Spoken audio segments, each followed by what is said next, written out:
Hi, എല്ലാവർക്കും സുഖമെന്ന് വിശ്വസിക്കുന്നു. നമ്മൾ ഇന്നത്തെ ഒരു വിഷയം എന്ന് പറയുന്നത് റീസെൻ്റ് ആയിട്ട് വന്നൊരു കമൻ്റ് ആണ്. ഡെൻ്റൽ ഫ്ലോസ് ഉപയോഗിച്ചാൽ ക്യാൻസർ വരുമെന്നാണ് ചോദിച്ചിരിക്കുന്നത്. നമ്മൾ മുമ്പ് ആദ്യകാലങ്ങളിൽ അപ്ലോഡ് ചെയ്ത വീഡിയോസിൽ ഡെൻ്റൽ ഫ്ലോസിനെ സംബന്ധിച്ചും ഡെൻ്റൽ ബ്രഷിംഗ് ടെക്നിക്കിനെ സംബന്ധിച്ചും പേസ്റ്റിനെ സംബന്ധിച്ചും ഒക്കെ വീഡിയോസ് അപ്ലോഡ് ചെയ്തിട്ടുണ്ട്.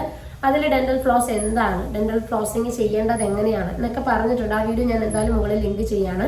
നിങ്ങൾക്ക് കാണാൻ താല്പര്യമുള്ളവർ കാണുക. അതിൽ ആനിമേഷൻസും കാര്യങ്ങളൊക്കെ കാണിച്ചിട്ടുണ്ട് എങ്ങനെയാണ് ഡെൻ്റൽ ഫ്ലോസ് ഉപയോഗിക്കേണ്ടതെന്നുള്ളത്.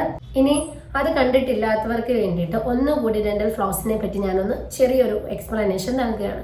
ഇപ്പം നിങ്ങൾക്ക് ഡെൻ്റൽ ഫ്ലോസ് എന്ന് പറയുമ്പോൾ ഒരു നൂല് പോലത്തെ ഒരു സാധനമാണ് ഡെൻ്റൽ ഫ്ലോസ് എന്ന് പറയുന്നത്. മെഡിക്കൽ സ്റ്റോറുകളിലൊക്കെ അവൈലബിൾ ആണ്. കോൾഗേറ്റിൻ്റെത് അല്ലാത്തതൊക്കെ അവൈലബിൾ ആണ്. ഇങ്ങനെ ലോങ് ത്രെഡായിട്ടും അവൈലബിൾ ആണ്. അല്ലാതെ ഓരോന്നിനും ഉപയോഗിക്കുന്ന നമ്മൾ ഡിസ്പോസിബിൾ ആയിട്ടുള്ള ചെറിയ ചെറിയ ഇങ്ങനെ ഹാൻഡി ആയിട്ടുള്ള ഫ്ലോസുകളും അവൈലബിൾ ആണ്. ഹാൻഡി ആയിട്ടുള്ള ഫ്ലോസ് ഞാൻ കാണിക്കാം. ഇപ്പോൾ ഇവിടെ സ്റ്റോക്ക് ഉണ്ട്, ഞാൻ നിങ്ങളെ കാണിച്ചു തരാം.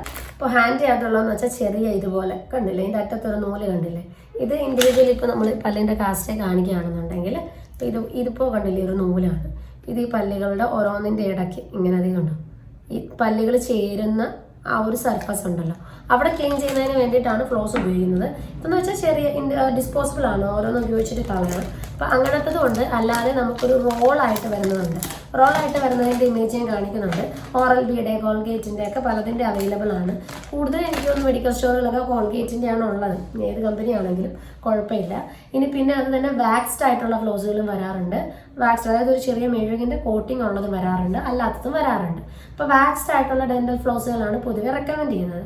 കാരണം നമ്മളിങ്ങനെ പല്ലുകൾക്കിടയിൽ ഇട്ടിങ്ങനെ ഉരയ്ക്കുന്നതല്ലേ. അപ്പോൾ മോണയ്ക്ക് എന്താ പറയുക, ചെറിയ മുറിവോ കാര്യങ്ങളോ ഒന്നും ഉണ്ടാവാതിരിക്കാൻ വാക്സ്ഡ് ആയിട്ടുള്ള ഡെൻ്റൽ ഫ്ലോസ് ആണ് കൂടുതൽ റെക്കമെൻഡ് ചെയ്യുന്നത്. അതായത് വിവിധ കമ്പനികളുടെ ഡെൻ്റൽ ഫ്ലോസുകൾ അവൈലബിൾ ആണ്. വിവിധ രീതിയിൽ റോളായിട്ട് വരുന്നതുണ്ട്, അല്ലാതെ ചെറിയ ഇതുപോലെ ഹാൻഡി ആയിട്ട് വരുന്നതുണ്ട്, വാക്സ്ഡ് ഉണ്ട്, വാക്സ്ഡ് അല്ലാത്തതുണ്ട്. അങ്ങനെ ഡിഫറെൻറ്റ് ടൈപ്സ് ഡെൻ്റൽ ഫ്ലോസുകൾ അവൈലബിൾ ആണ്. ഇനി അത് തന്നെ പല റേഞ്ചും ആയിരിക്കും കേട്ടോ. അപ്പോൾ ഈ ഡെൻ്റൽ ഫ്ലോസ് എന്താണെന്ന് മനസ്സിലായല്ലോ. ഇമേജ് നിങ്ങൾ കണ്ടെന്ന് വിചാരിക്കുന്നു. ഈ സൈഡിൽ കാണിച്ചിരിക്കുന്നതാണ് ഡെൻ്റൽ ഫ്ലോസിൻ്റെ ഇമേജ് എന്ന് പറയുന്നത്.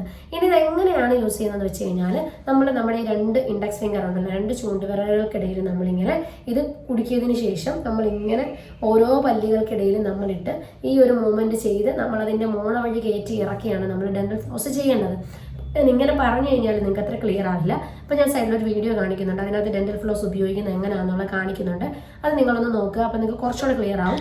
അപ്പോൾ ഇതുപോലെ നമ്മൾ ആദ്യം ഇങ്ങനെ റോൾ, ഇപ്പം ഈ കാണിച്ചിരിക്കുന്ന പോലെ റോളായിട്ട് വരുന്ന ഫ്ലോസ്, അതിനകത്തുനിന്ന് നമ്മൾ ആ നൂല് പോലത്തത് എന്താ ചെയ്യേണ്ടതെന്ന് വെച്ചാൽ നമ്മുടെ രണ്ട് ചൂണ്ടുവിരലുകൾക്കിടയിൽ നമ്മളിതുപോലെ ടൈ ചെയ്യുക.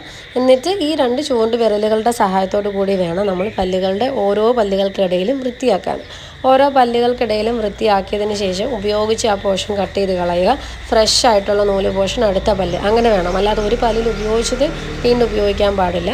അതുപോലെ ഈ വൃത്തിയാക്കുന്ന സമയം മോണയ്ക്ക് അടിയിലൂടെ ആ മോണയുടെ ഉൾഭാഗം കൂടെ വൃത്തിയാക്കാൻ നമ്മൾ ശ്രദ്ധിക്കണം. ഇല്ലെന്നുണ്ടെങ്കിൽ അതിനുള്ളിൽ അടിഞ്ഞിരിക്കുന്ന അവശിഷ്ടങ്ങളോ അല്ലെങ്കിൽ വേസ്റ്റുകളോ റിമൂവ് ചെയ്യാൻ സാധിക്കത്തില്ല. ഗം ലൈനിലൂടെ വേണം നമ്മൾ മൂവ് ചെയ്യാൻ. അപ്പോൾ ഇതുപോലെ കണ്ടില്ലേ, ഒരു ഫോർത്ത് മൂവ്മെൻറ്റ് ചെയ്താണ് നമ്മൾ ഇത് വൃത്തിയാക്കേണ്ടത്. ഓക്കെ, ഇനി നമ്മളിത് കയ്യിൽ ഉപയോഗിച്ചിട്ടുള്ള റോളിൻ്റെ കാര്യമാണ്. ഇനി അതല്ല, ഞാൻ മുമ്പ് കാണിച്ചിട്ടുള്ള ഒരു ഹാൻഡി ആയിട്ടുള്ള കാണിച്ചില്ലേ, അതും മൂവ്മെൻ്റ് എല്ലാം സെയിം ആണ്. ഇതുപോലെ ഫിംഗേഴ്സിൻ്റെ ഇടയ്ക്ക് നമ്മൾ വെക്കണ്ട എന്നുള്ള വ്യത്യാസം മാത്രമേ ഉള്ളൂ. ഇപ്പോൾ ഇത് കാണിച്ചിരിക്കുന്നത് വീണ്ടും നമ്മൾ അടുത്ത പല്ല് ചെയ്യുമ്പോൾ വീണ്ടും ഫ്രഷ് പീസ് എടുക്കുന്നതാണ് കാണിച്ചിരിക്കുന്നത്. ഇത് ആ ഹാൻഡി ആയിട്ടുള്ള സാധനമാണ്. ഇതിനകത്ത് വിരലിലെടുക്കണ്ട. ഇതുകൊണ്ട് കുറച്ചുകൂടി നിങ്ങൾക്ക് ഉപയോഗിക്കാൻ എളുപ്പം വരിക. കാരണം ഇങ്ങനെ വിരലിലെടുത്ത് ചുറ്റുന്നതൊക്കെ എല്ലാവർക്കും പാടായിരിക്കും. ഇത് കുറച്ചുകൂടി എളുപ്പമാണ്. അപ്പം ഇങ്ങനെ ആണ് ഫ്ലോസ് നമ്മൾ പ്രോപ്പറായിട്ട് ഉപയോഗിക്കേണ്ടത്. അപ്പോൾ നിങ്ങൾക്ക് മനസ്സിലായെന്ന് വിചാരിക്കുന്നു ഡെൻ്റൽ ഫ്ലോസ് എങ്ങനെയാണ് ഉപയോഗിക്കുന്നത്. ഇപ്പോൾ ഡെൻ്റൽ ഫ്ലോസ് എന്തിനാണ് ഉപയോഗിക്കുന്നത്? രണ്ട് പല്ലുകൾക്ക് ഇടയിലുള്ള അഴുക്കുകൾ റിമൂവ് ചെയ്യുന്നതിന്. നമ്മൾ എത്ര ബ്രഷ് ചെയ്താലും ബ്രഷസിൻ്റെ ആ ബ്രിസ്റ്റിൽസ് ഉണ്ടല്ലോ, ഈ പല്ലുകൾക്കിടയിലോട്ട് പ്രോപ്പറായിട്ട് ചെല്ലത്തില്ല. അപ്പോൾ അവിടെയൊക്കെ ഫുഡ് ഇങ്ങനെ അടിയും. അപ്പോൾ പയ്യെ പയ്യെ ബാക്ടീരിയൽ ആക്ഷൻ നടക്കും, അവിടെ കേട് സ്റ്റാർട്ട് ചെയ്യും. നിങ്ങൾ നോക്കിയാൽ അറിയാം, നിങ്ങൾ നന്നായിട്ട് രാവിലെ വൈകിട്ടൊക്കെ ബ്രഷ് ചെയ്ത് നല്ല ഓറൽ ഹൈജീൻ മെയിൻറ്റെയിൻ ചെയ്യുന്ന ആളാണെങ്കിൽ കൂടിയും നിങ്ങൾക്ക് നിങ്ങളുടെ പല്ലുകൾക്കിടയിൽ നിന്ന് കേട് സ്റ്റാർട്ട് ചെയ്യുന്നതായിട്ട് നിങ്ങൾക്ക് കാണാൻ പറ്റും. ആദ്യം നിങ്ങൾ അറിയത്തില്ല, കാരണം പല്ലുകൾക്കിടയിലാണ്. നിങ്ങൾക്ക് പിന്നീട് പല്ലിനൊരു വേദന വരുന്നത് നിങ്ങൾ എക്സ്റേ എടുക്കുമ്പോഴായിരിക്കും ആ പല്ലുകൾക്കിടയിൽ കേടുണ്ടെന്നുള്ളത് മനസ്സിലാകുന്നത്. പക്ഷെ ആ സമയം അതിൻ്റെ ആ ഒരു പ്രാരംഭഘട്ടമൊക്കെ കഴിഞ്ഞിട്ടുണ്ടാവും. പിന്നെ നിങ്ങൾക്ക് റൂട്ട് കനാൽ ചെയ്യേണ്ടതായിട്ട് വരും. അപ്പം നിങ്ങൾ പലപ്പോഴും ചോദിക്കാറുണ്ട് എന്തുകൊണ്ടാണ് ബ്രഷ് ചെയ്തിട്ടും ഇങ്ങനെ വരുന്നത്. കാരണം പല്ലുകൾക്കിടയിലുള്ള സർഫസുകൾ പ്രോപ്പറായിട്ട് ക്ലീൻ ചെയ്യാൻ നിങ്ങൾക്ക് സാധിക്കുന്നില്ല. കൂടുതലും ഇത് സംഭവിക്കുന്നത് ടൈറ്റ്സ് ആയിട്ട് പല്ല് പാക്ക് ചെയ്തിട്ടുള്ള ആളുകളാണ്. അതായത് ഇപ്പോൾ ഇതുപോലെ ഗ്യാപ്പില്ല, വളരെ ടൈറ്റായിട്ട്, ചിലർക്ക് ഇതിലും ടൈറ്റായിട്ട് വരാറുണ്ട് കേട്ടോ. അപ്പോൾ അങ്ങനെയുള്ളത് നമ്മൾ ക്രൗഡിങ് എന്നാണ് പറയുന്നത്. അപ്പോൾ അവർക്ക് നമ്മൾ പല്ല് കമ്പിയിട്ടൊക്കെ നേരെ ശരിയാക്കുന്നതൊക്കെ നിങ്ങൾ കണ്ടിട്ടുണ്ടാവും. ഇനി ഗ്യാപ്പ് ഇല്ലാതെ, അതായത് പല്ലുകൾക്കിടയിൽ ഗ്യാപ്പ് ഇല്ലാത്ത എല്ലാവരിലും തന്നെ ഇതുപോലെ ഫുഡ് അടിയാറുണ്ട്. ഈവൻ പല്ലുകൾക്കിടയിൽ ഗ്യാപ്പ് ഉണ്ടെങ്കിൽ ആ ഗ്യാപ്പിലും വന്ന് ഫുഡ് അടിയാറുണ്ട്. അപ്പോൾ ഇത് നീക്കം ചെയ്യുന്നതിന് വേണ്ടിയിട്ടാണ് ഫ്ലോസ് ഉപയോഗിക്കുന്നത്. ഇത്ര മാത്രമാണ് ഫ്ലോസുകളുടെ ഒരു റോളും അതുപോലെ അത് നമ്മുടെ ശരീരമായിട്ട് വരുന്നത്. ജസ്റ്റ് നമ്മൾ റിമൂവ് ചെയ്യുന്നതിന് വേണ്ടി ഉപയോഗിക്കുന്ന ഒരു സാധനം മാത്രമാണ്. അല്ലാതെ നമ്മുടെ ബോഡിയിൽ അതിരിക്കുകയോ നമ്മുടെ ബോഡിയിൽ അത് മുറിവുണ്ടാക്കുകയോ ഇങ്ങനെ ഒന്നും ചെയ്യുന്നില്ല. അപ്പം ഇങ്ങനെ ഒന്നും സംഭവിക്കാത്ത സ്ഥിതിക്ക് ഇതുമൂലം ക്യാൻസർ ഉണ്ടാകും എന്ന് പറയുന്നതിൽ പ്രത്യേകിച്ച് നമുക്ക് അതിനൊരു തെളിവുകളോ കാര്യങ്ങളോ ഒന്നും പറയാൻ പറ്റില്ല. കാരണം ഇതിൽ വലിയ കെമിക്കൽസോ കാര്യങ്ങളോ ഒന്നുമില്ല. ഇത് ഉപയോഗിക്കുന്ന സമയത്ത് കെമിക്കൽ റിയാക്ഷൻസോ കാര്യങ്ങളോ ഒന്നും നടക്കുന്നില്ല. അപ്പോൾ അതുകൊണ്ട് നമുക്ക് അതും പറയാൻ പറ്റത്തില്ല കെമിക്കൽ റിയാക്ഷൻ നടന്നിട്ട് ക്യാൻസർ ഉണ്ടാകുന്നു, അല്ലെങ്കിൽ ഇത് ഉപയോഗിക്കുന്നതുകൊണ്ട് മുറിവുണ്ടായിട്ട് ക്യാൻസർ ഉണ്ടാകുന്നു എന്നൊന്നും നമുക്ക് പറയാൻ പറ്റില്ല. അപ്പോൾ അതുകൊണ്ട് തന്നെ ഫ്ലോസ് ഉപയോഗിക്കുന്നത് മൂലം ക്യാൻസർ ഉണ്ടാകുന്നു എന്നൊരു വാദത്തെ നമുക്ക് ന്യായീകരിക്കാൻ സാധിക്കില്ല. അപ്പം നിങ്ങൾക്ക് ഉപയോഗിക്കേണ്ട ഒന്നാണ്, പ്രോപ്പറായിട്ട് നിങ്ങൾക്ക് ഒരു ഓറൽ ഹൈജീൻ മെയിൻറ്റെയിൻ ചെയ്യുന്നതിന് നിങ്ങൾ ഉപയോഗിക്കേണ്ട ഒന്ന് തന്നെയാണ് ഡെന്റൽ ഫ്ലോസുകൾ എന്ന് പറയുന്നത്. പിന്നെ നിങ്ങൾ ക്യാപ്പൊക്കെ ഇട്ട പല്ലാണെങ്കിൽ ഡെന്റൽ ഫ്ലോസ് ചെയ്യുമ്പോൾ ഒന്ന് ശ്രദ്ധിച്ച് വേണം ചെയ്യാൻ. ഇല്ലെന്നുണ്ടെങ്കിൽ അത് ഡിസ്പ്ലേസ്ഡ് ആയി പോകാനുള്ള സാധ്യതയൊക്കെ ഉണ്ട്.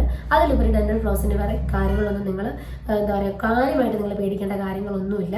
ഡെന്റൽ ഫ്ലോസ് സ്ഥിരം ഉപയോഗിക്കുന്ന ഒന്നാണ്, ഉപയോഗിക്കുന്നത് അത്രയും നല്ലതാണ്.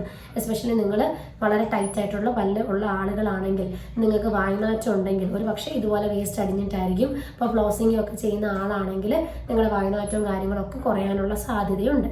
സോ ഇത്രയും കാര്യങ്ങളാണ് ഫ്ലോസിങ്ങിനെ പറ്റി നിങ്ങൾ അറിയേണ്ടത്. ഫ്ലോസ് എന്താണെന്ന് ഞാൻ പറഞ്ഞു, ഉപയോഗിക്കേണ്ട രീതി പറഞ്ഞു. അതിന് ഈ പറയുന്ന പേടിപ്പെടുത്തുന്ന അതിനൊരു വശമൊന്നും ഇല്ല. അത് ഞാൻ ക്ലിയർ ആക്കിയിട്ടുണ്ട്. കാര്യം നിങ്ങൾക്ക് എല്ലാവർക്കും വ്യക്തമായി എന്ന് വിചാരിക്കുന്നു. വീണ്ടും ഉപയോഗപ്രദമായ മറ്റൊരു വീഡിയോയിലൂടെ കാണുമ്പോൾ ബൈ.